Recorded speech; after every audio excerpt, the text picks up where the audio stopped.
Umpuntahan na po kaagad natin ang ating pong mga balitaan at nasa ating linya na. Ang binabanggit po natin kanina, may kinalaman po sa Public Transport Modernization Program. Makikihingi po tayo ng update ng mga balita at impormasyon.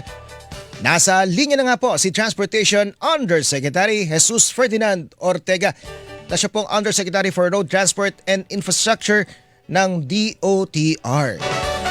Yusek Ortega, sir, magandang umaga po. Welcome po sa Super Radio DCWB sa ngalan ni Tuesday Sago nyo. Ako po yung lingkod, Manny Vargas.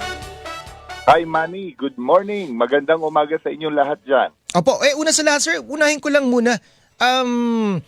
Kumusta na po ba ang atin pong PTMP? Ayan, yung Public Transport Modernization Program. Kumusta na po? Nasaan lang tayong lugar?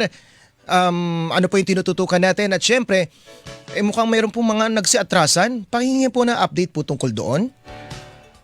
Unang-una, nagsalita muli yung ating Pangulo a few weeks ago dahil sa certain concerns, and as of today, as always, 100% go ang ating programa. We finished. Natapos natin, Manny, yung consolidation na 7 beses na-extend, but finally, talagang natuldukan na natin, and then more than 83% or 83% ng buong sektor ng transportasyon ay sumama na. So talagang tuloy-tuloy na to, no? Lately, meron tayong narinig isang grupo na may mga miyembro raw sila na gustong mag-atras or umalis sa consolidation. Ang reaction ko, personally, ang reaction ko doon is sana hindi maituloy nila yon, kasi ang problema pag umalis sila sa kanilang ginawang consolidation at pinayagan sila dahil karapatan naman nila yon, saan sila pupunta? Kasi tapos na yung consolidation. Hindi na sila pwedeng lumipat sa iba. So ang punto ko, the fact na nasa loob na sila, masaya po kami noon dahil it means tuloy-tuloy ang kanilang negosyo, ang kanilang trabaho through a cooperative, no? So pag sila ay nag-alis sa consolidation, masasayang ang kanilang prangkisa at kasama na sila dun sa mga hindi rin nag-consolidate. But I believe, base sa informasyon ko, napakaliit ng numero na yon, but still, kahit na maliit ang numero na yon, sana wag gawin nila dahil sayang naman ang kanilang negosyo sa transportasyon. Opo. Yusek Ortega, sir, linawin ko lang, di ba itong grupo na ito, pwede po bang banggitin ko na, ito yung grupong Piston? Kayo para po. hindi na sila mag-isip pa, mga kababayan natin. Ano bang grupo yan? Ayan na umaatras. Ito pong grupong Piston, kasama po ng Manibela, sa simulat sa pulpo, talagang ayaw naman. Ayaw po talaga doon sa consolidation sa pangunahin pong 2 punto. Yung una, sabi nga nila, dapat yung prangkisa nandoon sa operator, individual operator. Ayaw talaga nilang ipasa, kumbaga ipagkatiwala sa isang kooperatiba na kahit sila mismo ang bubuo na lang. Halimbawa, Piston, maging isang kooperatiba, ayaw nila noon. At pangalawa po, isa sa mga kondisyon din nila, sana raw po, disenyo pa rin ng makalumang jeepney ang gamitin at local production. Yun po yung binabanggit natin lang paulit-ulit. So lumalabas po talaga na may mga kasapi rin ng Piston na parang tila baga kumalas din sa paniniwala nila at sumama po talaga sa programa? Oo. Napakarami ng kasamahan natin dun sa grupong nabanggit mo at saka dun sa isang grupo. Maraming sumama sa consolidation.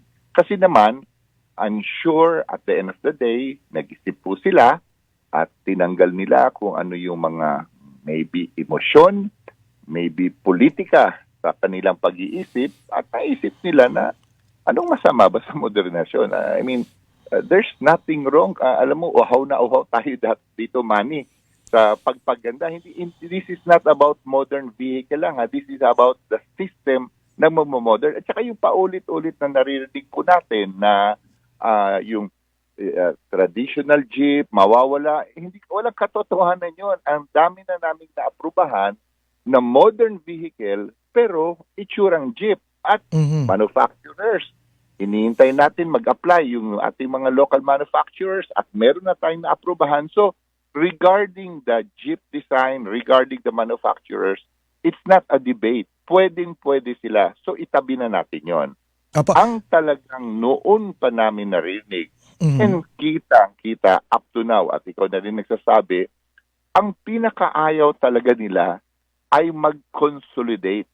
sumama sa isang kooperatiba at korporasyon, ang gusto nila either association or ito yung pinaka-reality. Ang operator nung lumang panahon ay siya ang may-ari ng prangkisa. Siya ang may power kung anong gusto niyang gawin sa jeep, kailan niya ipasada, kailan niya hindi ipasada, kung anong gusto niyang gawin dyan. Decision niya yun, which really has an effect on the need sa kalye. Dahil kung ang isang operator, kanya lang ang decision sa kanyang jeep, pwede kang walang sasakyan kung ayaw niyang bumiyahe. Pwedeng marami kung sabay-sabay sila bumiyahe. So I think ang bottom line dito is ayaw nilang ibigay ang kanilang karapatan sa sarili nilang jeep at ibigay sa isang kooperatiba na mas maganda kung kooperatiba dahil marami kayong magde-decide, democratic way, maayos ang pagpapatakbo, mas financially malakas kayo, napakalayo ng isang kooperatiba or korporasyon sa dating isang operator lang ang magdidikta ng kanyang jeep. Yan ang pinakapunto dito. Opo, Yusek Ortegete lang po, para lang po maintindihan. Kasi syempre marami po sa mga kababayan natin ang hindi naman po sanay na mapakinggan yung salitang ito. O kung napapakinggan man, aminin natin, kahit kami, medyo salat ang kaalaman, pagdating sa pagkakaiba po ng asosasyon, na alam namin ito halimbawa, isa itong organisasyon, isang asosasyon, isang samahan po yan, sa madalit salita. Pero kooperatiba, ano po ba ang pagkakaiba ng dalawang ito, ng isang asosasyon at kooperatiba, at bakit hindi pa pwedeng maging isang kooperatiba ang isang asosasyon? O kaya naman pangit ba kung ang isang asosasyon ay maging isang kooperatiba? Ganito yon. Ang isang association, meaning the members, can form and be a kooperatiba. Yan ang kailangan na gawin. Alam mo ba, Manny, kung ano ang diferensya, with due respect sa mga nag-asosasyon? Ang kooperatiba, unang-una, merong government agencies which is Office of Transportation Cooperatives at Cooperative Development Authority of the Philippines na titingin sa'yo, gagabay sa'yo, at mag-check and balance sa isang kooperatiba. Meaning, hindi gaya dati nang wala naman nag-check sa'yo. Kumusta bang ginagawa mo dyan sa grupo mo? Maayos ba? Number 2, or rather part of the concern, may demokrasya ang isang kooperatiba at saka korporasyon. May karapatan bawat isa, pantay-pantay yan, and then pag may eleksyon, may proseso yung eleksyon, hindi pwede kung anong klaseng eleksyon lang. And when they decide, may responsibility, accountability ang mga yan dahil pag may mali silang gagawin, pwede silang i-complain, even hanggang korte. That alone ang layo ng isang kooperatiba, with due respect, sa isang association. Sa madaling salita yun po. ang maganda. Yes, Manny. Opo, pasensya na po, Yusek. So sa madaling salita po, mas nagiging professional ang isang grupo kung magiging kooperatiba dahil una yung kung sino yung may karapatan at may kakayanan talaga ang pwedeng mamuno doon sa isang asosasyon kung kooperatiba ka kasi kailangan pangalagaan mo dahil mayroong mga obligasyon at pananagutan at ikalawa sa aspeto po ng pwedeng kumita mas masisigurado kasi sinasabi nyo nga may pananagutan so dapat mas transparent ka sa pag-ikot ng pera lalo't ito pinag-uusapan transport may uutangin at bibilhing mga sasakyan na dapat kumikita. Tama ka, Manny. May mga audit pa yan. Pwede kang i-audit. Tapos pag kooperatiba ka na, meron kang labor violations. Pwede kang idala sa Department of Labor at ikaw ay titingnan, i-audit or kakasuhan. Every year, check-checkin ang papeles mo ha. Hindi pwede dito yung pera mo ay kayo lang ang nakakalam. Ino-audit yan, i-report mo at tama ka. May dividendo yan. Ikakalat yung dividendo sa mga miyembro. May SSS, may pag-ibig, may PhilHealth. Imagine mo, Manny, yung mararanasan ng isang operator or lagay mo na yung driver, napakalayo from the present. Ang present ngayon, titingnan natin. Ito, nakatingin ako sa isang traditional jeep. Yan ang gagamitin niya sa pagdala sa kanyang mga pasahero. And alam naman natin, with due respect again, napakalayo ng safety convenient ng isang modern vehicle.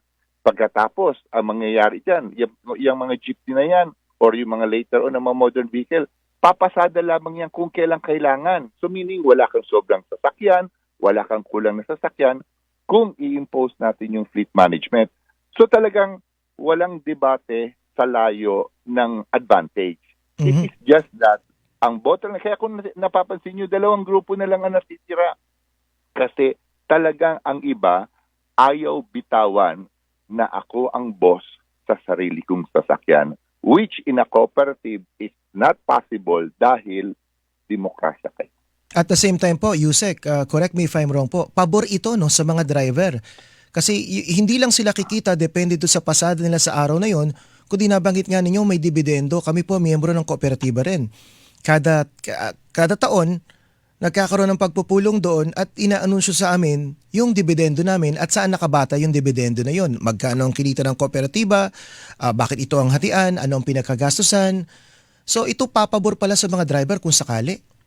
Tama ka, Manny. In fact, kung titingnan natin yung listahan ng mga kooperatiba from a transport cooperative, later on, pwede niyang gawin maging multipurpose cooperative at magkakaroon pa siya ng iba-iba klaseng negosyo na pwede niyang gawin habang lumalaki siya. In fact, alam mo ba sa kooperatiba, ang balita ko, or rather accurate info, may mga kooperatiba na bilyonaryo na. In fact, meron Totoo. ako naka-meeting na isang kooperatiba, ang sabi sa akin, Yusek, 55 billion pesos na po ang worth ng aming kooperatiba.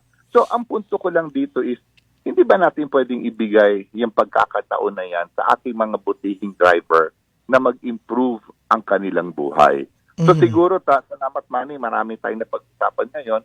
And sa totoo lang kasi, natatabunan ito na mga, alam mo na, yung mga usaping napaka-emosyonal or rather paulit-ulit na negative. But sa dulo dito, kung talagang mabibigyan tayo ng liwanag, yung totoong liwanag, walang debate, kailangan ng Pilipinas, ng ating commuters, itong programang ito. Apo, babalik po ako dito ngayon sa nangyayaring sitwasyon na may mga sinasabing umatras. Ngayon po umatras sila. Ang tanong po, magiging kolorum na nga ba sila? Dahil nagsipag-atrasan, kung talagang itutuloy nila yung pag-atras. At ikalawa po, hindi kaya maapektuhan na baka, eto, marami na naman ng kolorum, paano magiging sitwasyon nila? Paano po yung mga pasahero? Dahil alam natin, pag na-aksidente, talo ang pasahero kapag kolorum ang sinakyan nila. Ano po ang sitwasyon kung gano'n na mangyayari para sa pasahero, para doon sa mga umatras na tsuper, at para po mismo sa programa, itagdag na rin po natin, kung sakali pong aatras sila, paano ba yun? May mga ginastos sila. Yun po ba, pwedeng isaoli nila yung mga ginastos nila sa mga kooperatiba, di ba pa?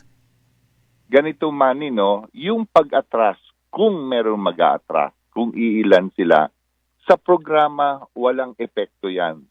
Dahil sigurado ako, if meron mag-aatras, less than 0.0001% lang yan. Walang epekto yan sa programa. It will not hurt the program. It is really hurting themselves. Siguro, that will be a statement that I could relay. Kasi nga naman, tama ka, mag-alis ka sa consolidation, assuming in-approve, ano na gagawin mo sa prangkisa mo? Hindi ka naman pwede lumipat dahil tapos yung consolidation. May prangkisa ka na ibalik sa'yo, pero wala na dahil hindi ka na pwede mag-consolidate sa iba. May sasakyan ka, anong gagawin mo ngayon? Wala na papeles yung sasakyan mo. Tama ka, magiging kolorum ka. Hindi ka na magiging reliable in terms of safety, in terms of insurance, in terms of important matters. So paano ka na ngayon? Kaya nga siguro magandang ma-relay natin po ito. Maitanong, ano po ba ang plano nyo pag hindi kayo umalis kayo sa consolidation? What is really the plan? Baka may plano silang hindi namin alam na maganda, sabihin nila sa amin. Pero ayon sa programa, wala na po silang mapupuntahan except surrender na ang kanilang prangkisa kung sila po ay umalis sa kanilang nag-consolidate na. So siguro po, may panahon pa naman para ma-relate dun sa mga miyembro. Dahil aminin natin, maraming miyembro po nung dalawang grupo ay sumama na. Siguro dagdagan na lang natin ang pakiusap, informasyon, na tipo bang wag, kasi the fact that they decided to enter, sayang yon, ituloy na po natin. Pero yung talagang ayaw, wag na po natin pilitin. Kasi di ba po, pumunta naman sila sa Korte Suprema, siguro it's fair and it's right dahil hindi nag-agree ang gobyerno sa kanila na pumunta naman sila sa Supreme Court, let the court decide at susundin naman po ng lahat yon. Mhm. Sa ngayon po papaano po yung aspeto na ito para sa mga pasahero? Kung sila po ay sasakay naman halimbawa sa magiging kolorum ng sasakyan. Sa ngayon po ba pwede na silang ituring na kolorum? Kahit alam na nating may Alam, mga issue pa na nakabinbin sa ah, Korte Suprema, wala pa po kayong, malinaw po, wala pa rin pong panilalabas sa patakaran para manghuli. So tuloy-tuloy rin po yung pagbiyahe ng mga hindi consolidated na mga sasakyan hanggat wala po yung mga patakaran na ito. Para po sa pasahero kasi may agam-agam din dahil syempre, paano kung na-aksidente? Paano kung may hindi inaasahang pangyari na ayaw naman nating mangyari? Ano po yung proteksyon ng mga pasahero?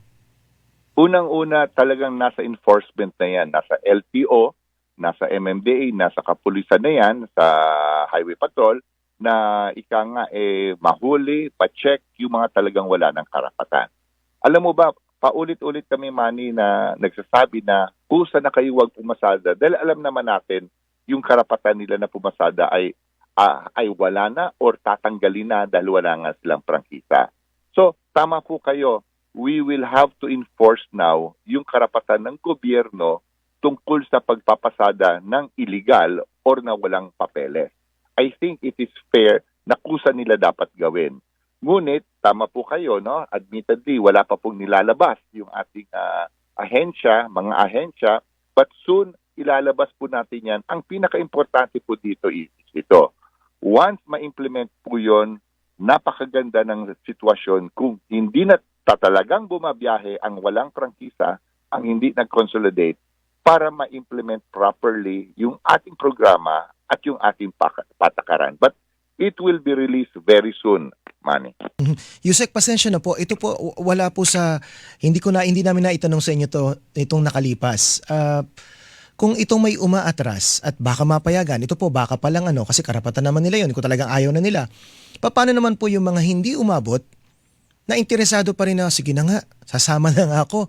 Kasi may pakinabang pala pag sumama ako sa kooperatiba may dividendo. Pwede pa ako maging opisyal na ngayon ay hindi nangyayari kasi ilan lang ang may hawak.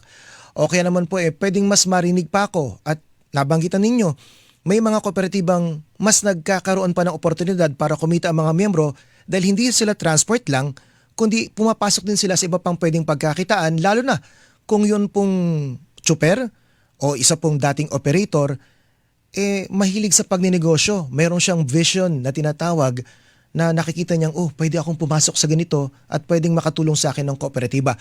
Kung kasama po sila doon sa mga magbabago ang isip at gusto na sumama, pwede pa ba? Ganito yung, Manny, no? Kung technical ang pag-uusapan, tapos na po. Tapos na po, 7 beses nang in-extend. At pakiwari namin, no? This is how we feel.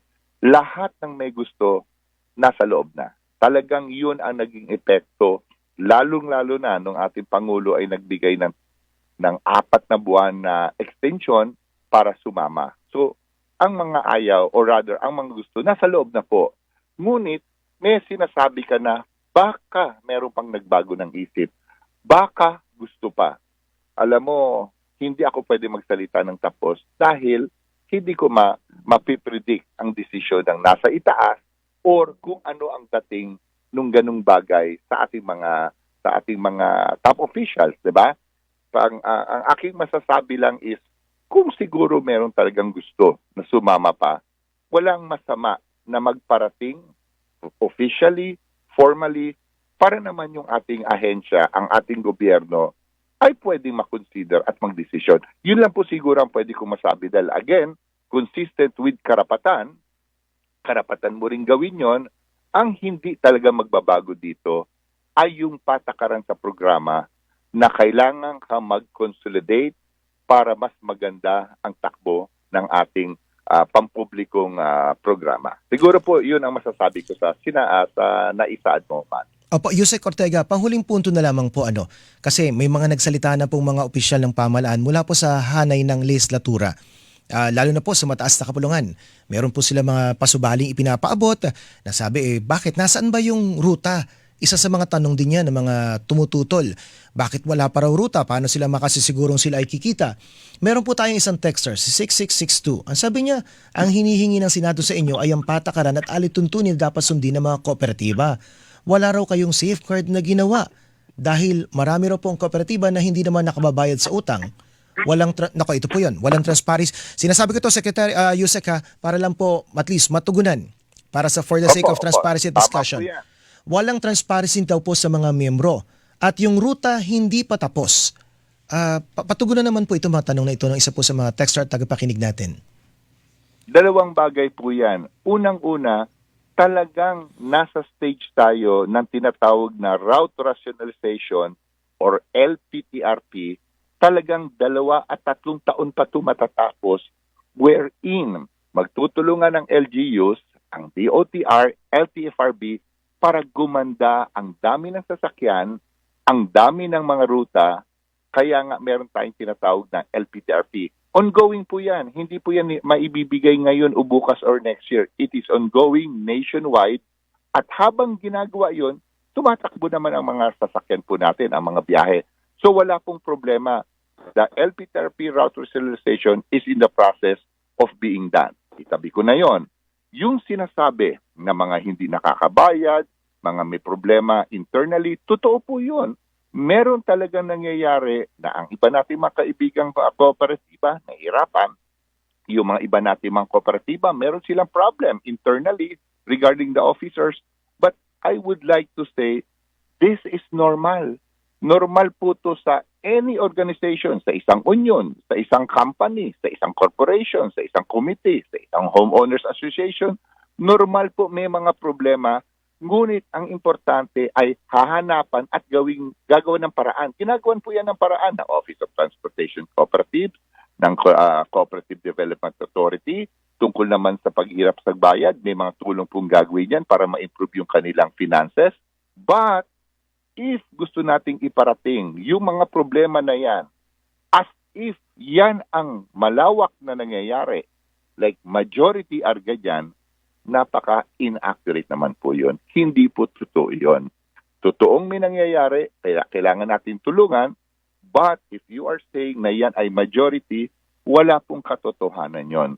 Ang ibig lang pong sabihin, merong concerns, we have to work together to look for that solution po. Ayun, kumbaga meron pong pros and cons talaga, mga pabor at hindi pabor. May benepisyo at hindi benepisyo. At totoo naman, may mga insidente talaga nangyayari na mayroong nagsasamantala o kaya po kulang. Yung kooperatiba kulang po sa kasanayan o kaya parang may maling pagkakamali. May maling pagkakamali. Meron pong maling nagawa. Ayan, maling diskarte na kailangan pong tugunan ng mga ahensya ng gobyerno at ng mga miyembro. Dagdag ko lang, Manny, like kunyari sa mga labor union, talaga may mga problema sa labor union. But it does not mean na itanggal natin ang union, ipagbawal natin ang union. Normal po yung may problema, kaya nga may Department of Labor, may NLRC. So what I'm trying to say, if there is a problem in any program, hindi mo ihinto ang programa, i-improve mo yung programa. Parang sa amin, halimbawa dito sa amin, ang aming union dito, taon-taon may eleksyon. So kumbaga, kahit sino pwedeng maging opisyal. Kung may problema, Tama mapag-uusapan, mareresolba. Which is iba po Tama yata yun. sa asosasyon na pwedeng, kumbaga, ito yung leader na to, parang sila din lang yung mamumulo for the longest time. Yan ang isang bagay na talagang nangyayari. Like Manny, ako, 30 taon ako nasa labor union. 30 years ako labor union sa isang national airline natin. At yun rin yung ang pagtingin ko na kailangan may demokrasya, may eleksyon, may proseso, may audit. Yun ang magandang proseso na gagawin natin sa mga transportation sa isang kooperatiba or sa isang korporasyon. Yusek, pasensya na po, bigla ko lang naisip, pwede po ba halimbawa na okay, sige, kung ayaw nyo talagang buwagin ang inyong asosasyon, ang inyong samahan, pwede namang naririyan ng samahan, ang grupo po ng transportasyon, habang ang mga kasapi nila ay kasapi ng iba't ibang mga kooperatiba. Dahil kumbaga magkaroon man ng problema doon sa kooperatiba, yung kanilang samahan ay pwede pa rin pong tumulong na igiya sila para ma-resolve yung problema na yon sa kanilang mga kooperatiba at mas mailapit pa ng mas mabilis sa gobyerno. Kung ano man yung problema na yon, mas madaling mapag-usapan. Pwede po yun, di ba? Walang masama doon. Para bagang kooperatiba ka, miyembro ka, tapos you will form an association or a federation or something na parang mas tutulong pa sa inyong kooperatiba. Walang masama doon. Ang importante lang is sumama sa programa, but you can still have a group that you will help one another sa inyong trabaho, sa inyong negosyo, or sa inyong sitwasyon. So wala akong nakikitang masama doon as long as you are there together to help one another. Ayun. Yusek Ortega, muli po, maraming salamat sa mga impormasyon po, mga kaalaman na binibigay nyo sa amin para po matugunan yung pong tanong ng mga kababayan natin, lalo nga po at marami pa rin ang medyo naguguluhan kasi nga iba't ibang issue ang lumilitaw dito po sa usapin na ito ng programa ng Public Transport Modernization. Hopefully po sa susunod, makakausap ulit namin kayo para sa mas marami pa pong talakayan at siguro po pagtukoy doon sa mga lumilitaw pang mga programa o problema at iba pang mga punto na naman dapat malaman din ng mga kababayan natin. Tama yun, Manny. At yung ganitong usapin ang napakalaki ng tulong sa programa dahil alam natin na mas luwin-liwanag ang pagkaintindihan ng ating mga kasamahan because at the end of the day, we all deserve to have this program. Salamat, Manny. Maraming salamat po. Yan po si Yusek Jesus Ferdinand Ortega, ang Undersecretary for Road Transport and Infrastructure ng Department of Transportation. Siguro dagdag punto na rin lamang, mapag-aralan din po ng mga tsuper natin, mapag-aralan din po ng mga operator. Kayo po yung makipag-ugnayan, hindi lamang po sa inyong mga asosasyon, kundi doon po sa mga nakakaalam tungkol po sa aspeto ng kooperatiba. Pwede rin kasi kayo mamili ng kooperatiba O pwede naman po kayo halimbawa bilang isang asosasyon, bumuo sana ng kooperatiba. Although napag-iwanan na. Sabi nga ni Yusek Ortega, medyo napag-iwanan na kasi tapos na yung programa na consolidation. Pero baka sakali, di ba? Kung marami pa ang gustong sumama at may mga bago pa, bakit hindi po? Sa totoo lang, pwede kayong magtanong doon sa mga miyembro na ng kooperatiba at mga opisyal na ng mga kooperatiba dahil maraming kumpanya ganyan Marami po ang pakinabang niyan para sa mga miyembro.